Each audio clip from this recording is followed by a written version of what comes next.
Hola, ¿qué tal? Soy el pastor Eduardo Lara de la Iglesia Nueva Esperanza aquí en Creswell, Oregon, y me gustaría invitarte a tener un tiempo especial de adoración, tiempo para conectarte con Dios.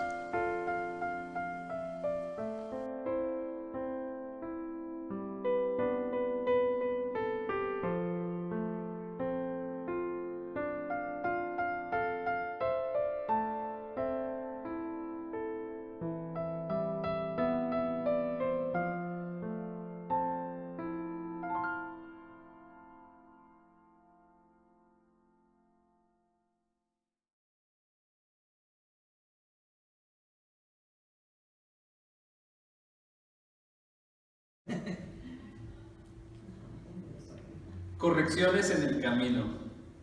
Vamos a seguir leyendo en Hechos 19. Dice así: mientras Apolos estaba en Corinto, Pablo recorrió las regiones del interior y llegó a Éfeso. Allí encontró a algunos discípulos. ¿Recibieron ustedes el Espíritu Santo cuando creyeron?, les preguntó. No, ni siquiera hemos oído hablar del Espíritu Santo, respondieron. Entonces, ¿qué bautismo recibieron? El bautismo de Juan. Pablo les explicó: el bautismo de Juan no era más que un bautismo de arrepentimiento. Él le decía al pueblo que creyera en el que venía después de él, es decir, en Jesús. Al oír esto, fueron bautizados en el nombre del Señor Jesús. Cuando Pablo les impuso las manos, el Espíritu Santo vino sobre ellos y empezaron a hablar en lenguas y a profetizar, y eran en total unos 12 hombres. El cristianismo afirma que es diferente a todas las religiones, porque se dice que el cristianismo no es una religión, sino es una relación con Dios, y específicamente con Dios Padre, Hijo y Espíritu Santo. Esta relación es algo que Dios también quiere tener con nosotros, y lo ha dejado claro en que vino personalmente a la tierra en Jesucristo, y proveyendo así una manera de poder relacionarse con nosotros, que es por medio de su sacrificio en la cruz por nuestro pecado, y siendo resucitado al tercer día, venciendo de paso así la muerte y liberando a todo aquel que cree en él, dándole la garantía también del Espíritu Santo. Eso es lo que hace la diferencia. El cristianismo no son reglas, ritos, enseñanzas que hay que seguir, sino más bien es una relación directa, profunda y personal con Dios, que regenera, que restaura, que redirecciona a quien tiene una relación honesta con Él.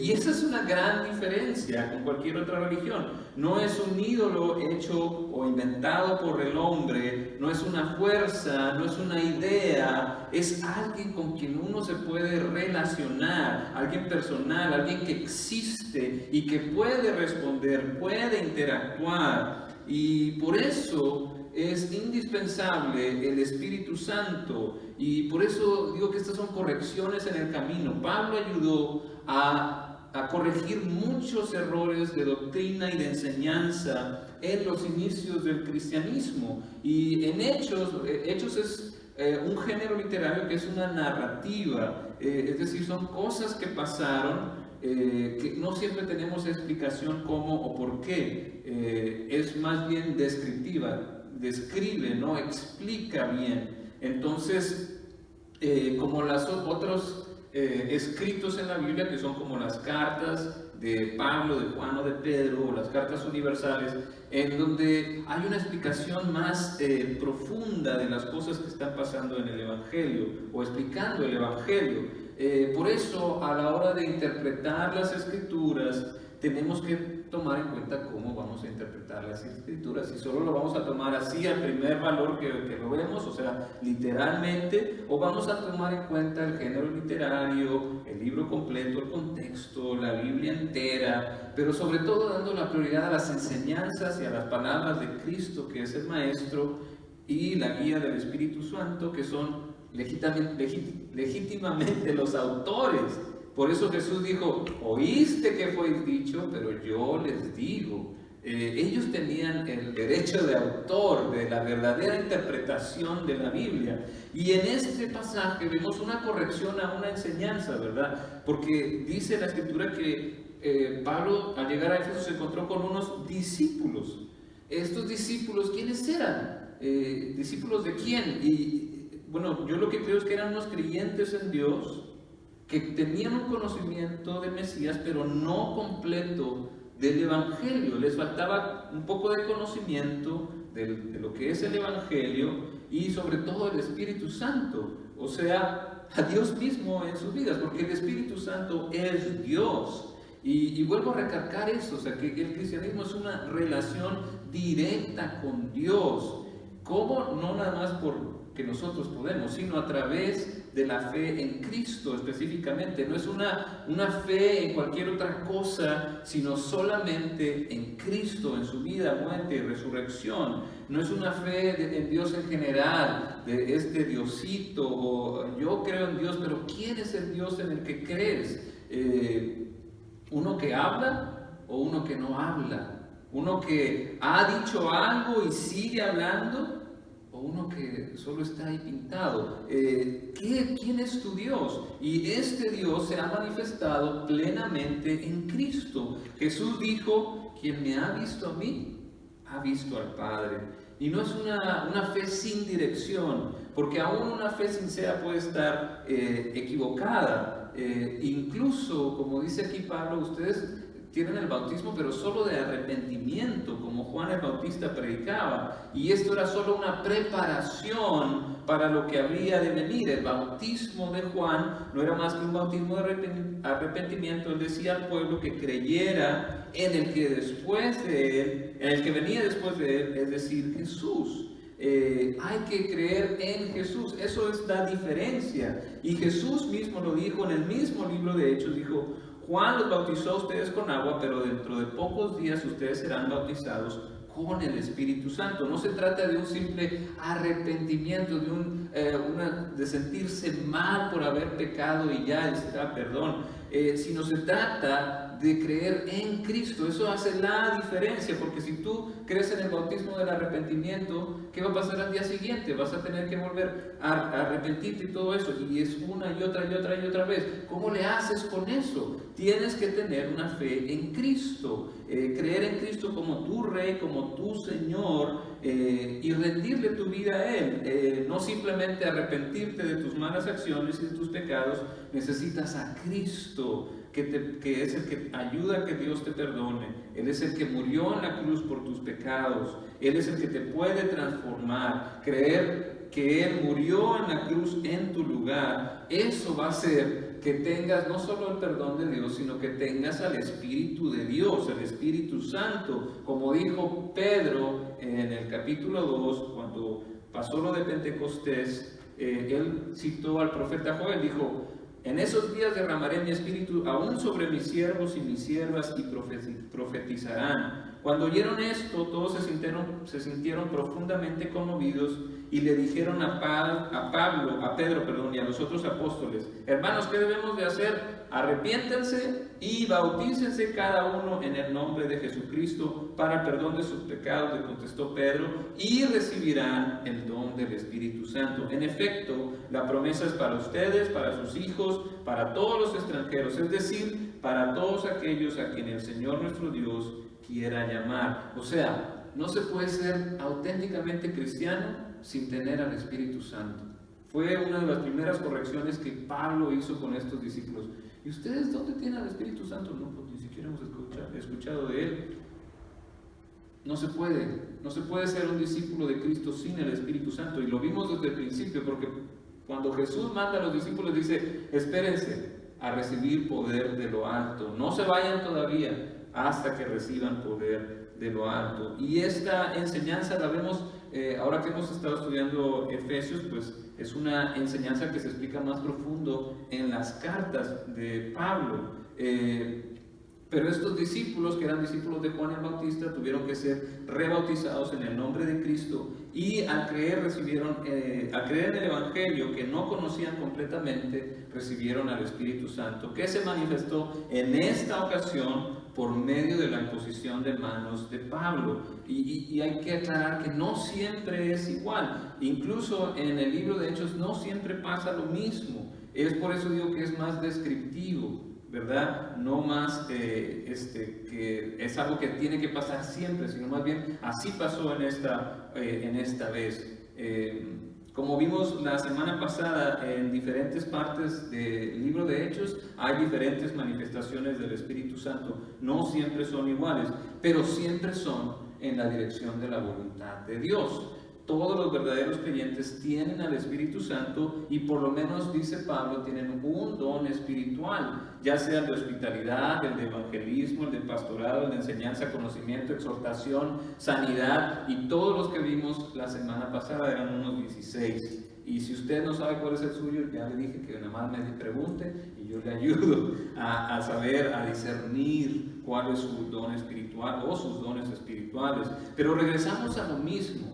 La diferencia la hace una relación personal con Dios, y eso es a tener el Espíritu Santo en uno mismo. Eso hace la diferencia. Tener a Dios en nuestra vida, eso es el cristianismo, no simples ritos o sacrificios o enseñanzas, sino que la vida de Dios está en nosotros, el Espíritu de Dios está en nosotros, y eso es lo que nos hace una nueva criatura, nos hace lo que muchos dicen volver a nacer, nos hace otra persona, una persona diferente, que ahora esta persona que tiene a Dios, que tiene una relación con Dios, quiere seguir a Cristo, empieza cada vez más a rendirse a la voluntad de Dios, y por eso se ven cambios en la vida de la persona, porque la persona empieza a rendir su vida a Cristo, entonces los cambios empiezan a pasar. Pero no se puede sin una relación con Dios, no se puede sin el Espíritu Santo. La pura voluntad humana no puede, no podemos solos contra el pecado. Por eso tuvo que morir Cristo, y por eso tenemos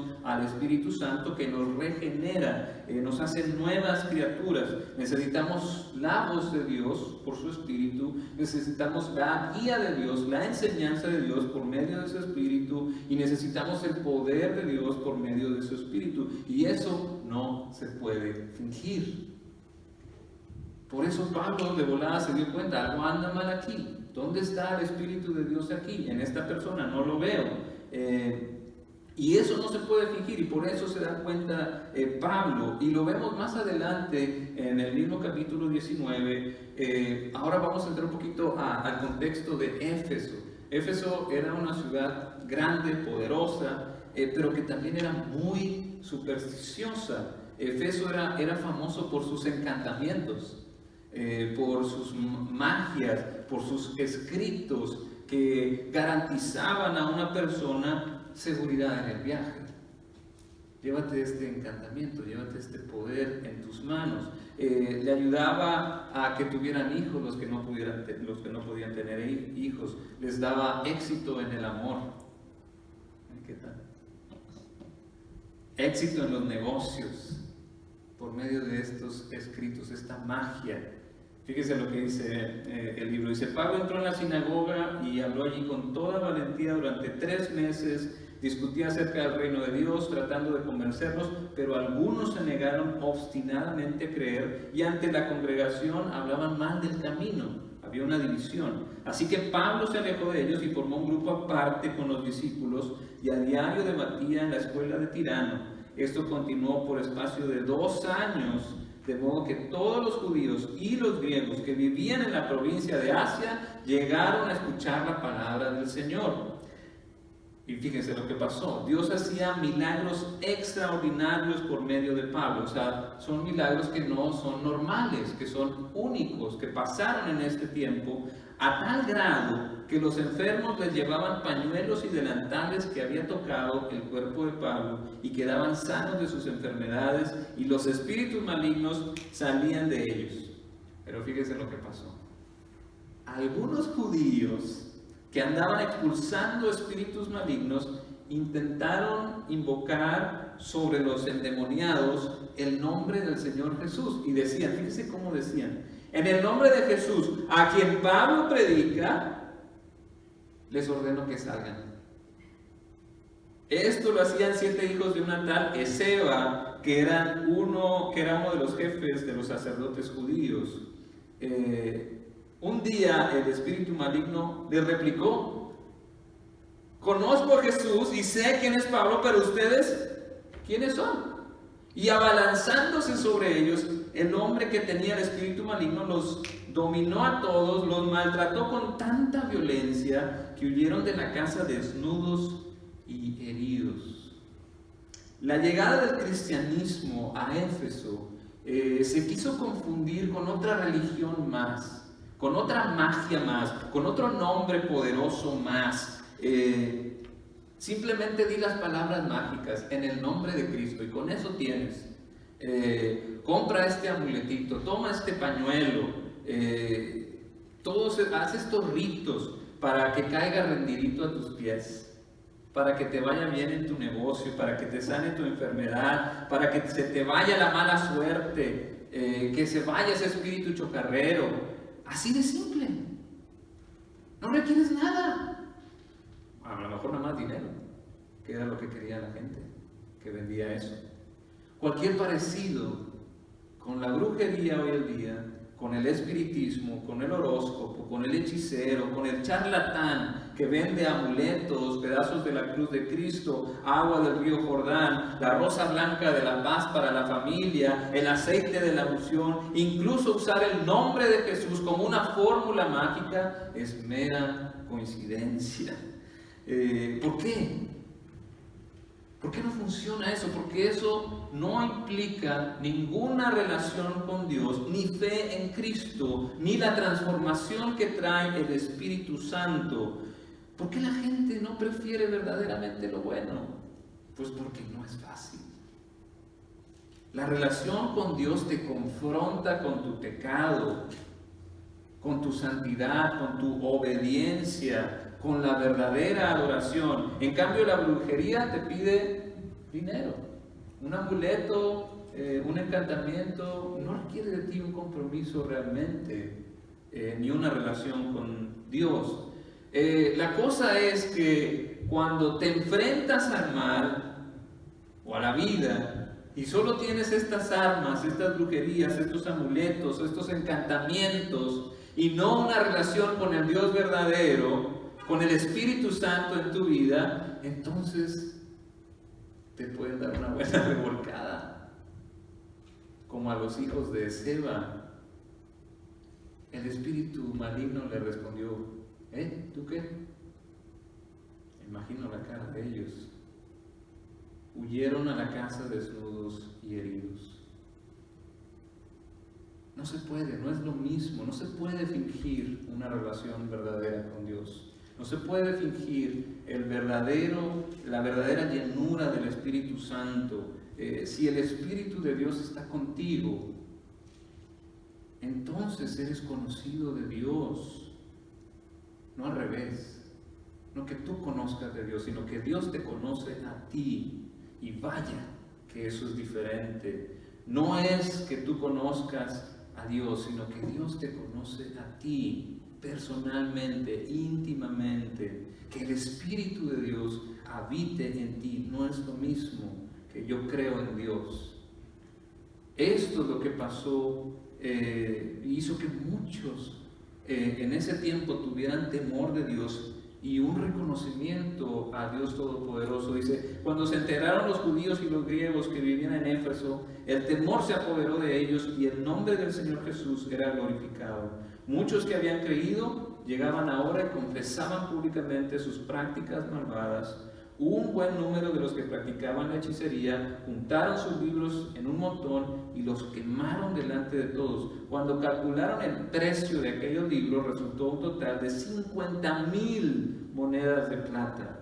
Así la palabra del Señor crecía y se difundía con un poder arrollador. Y aquí en esta parte de la Escritura aparecen cosas importantes de la vida cristiana, que es el arrepentimiento, la confesión y el cambio de vida. Y eso es lo que nos trae ahora a reflexionar. ¿Qué cosas tengo que arrepentirme? ¿Qué cosas tengo que confesar? ¿Qué cosas tengo que renunciar? Y dejarte guiar por Dios y recordar las palabras de Cristo. Si tu ojo derecho te hace pecar, sácatelo y tíralo. Más te vale perder una sola parte de tu cuerpo y no que todo él sea arrojado al infierno. Si tu mano derecha te hace pecar, córtatela y arrójala. Más te vale perder una sola parte de tu cuerpo y no que todo él se vaya al infierno. Es decir, Jesús está tratando de exagerar, porque yo no he visto a ninguno de ustedes que se corte una mano o se saque un ojo, ¿verdad? Está exagerando para hacer un punto, y el punto es: toma medidas drásticas, quema los rollos que te están alejando de Cristo. ¿Qué rollos tienes que quemar tú? ¿Qué cosas tienes que cambiar tú? Si ya tienes al Espíritu en ti, deja que el Espíritu te guíe, deja que Él te lleve, escúchalo, sé sensible y dice, bueno, pero ¿cómo le hago? ¿Cómo le hago para saber que el Espíritu me está guiando? ¿Cómo le hago para ser sensible a lo que Dios me está diciendo? Bueno, hay muchas maneras. Habla con Dios por medio de la oración, por medio de la meditación, por medio del estudio de su palabra, de la Biblia.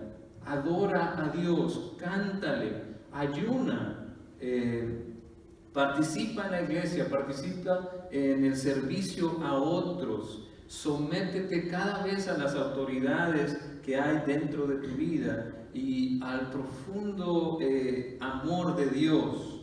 Escucha su voz, porque la palabra dice que si tú lo buscas con todo tu corazón, Él se va a dejar hallar. Así dice desde hace mucho tiempo el profeta Jeremías en el capítulo 29, dice, porque yo sé muy bien los planes que tengo para ustedes, afirma el Señor, planes de bienestar y no de calamidad, a fin de darles un futuro y una esperanza. Entonces me invocarán y vendrán a suplicarme y yo los escucharé. Me buscarán y me encontrarán cuando me busquen de todo corazón.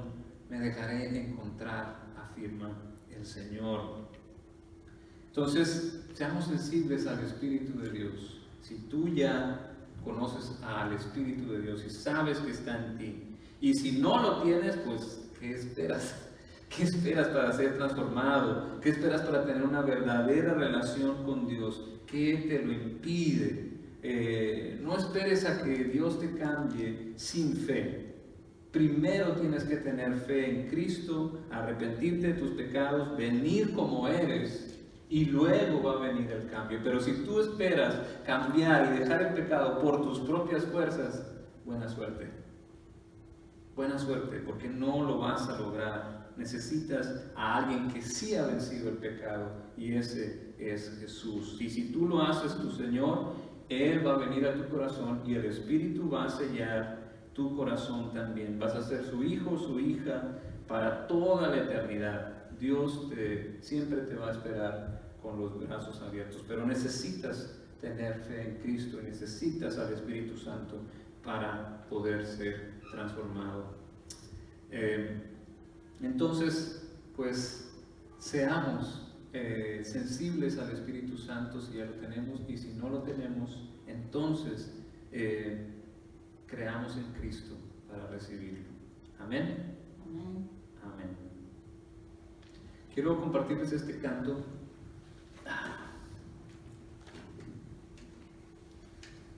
Que me recuerda que sin Cristo no se puede. Nunca pienses que nada te falta, no te engañes, te falta Jesús. Nunca pienses que todo lo tienes, no te engañes, te falta Jesús. Sin Jesús en la vida del hombre no hay paz. Sin Jesús en el hombre hay un vacío de Dios. Nunca pienses que nada te falta.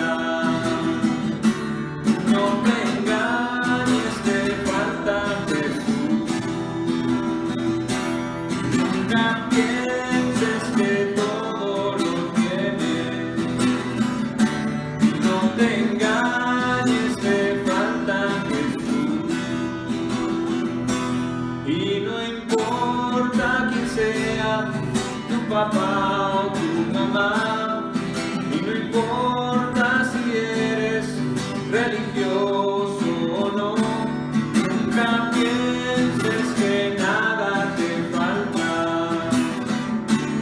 No te engañes, te falta Jesús.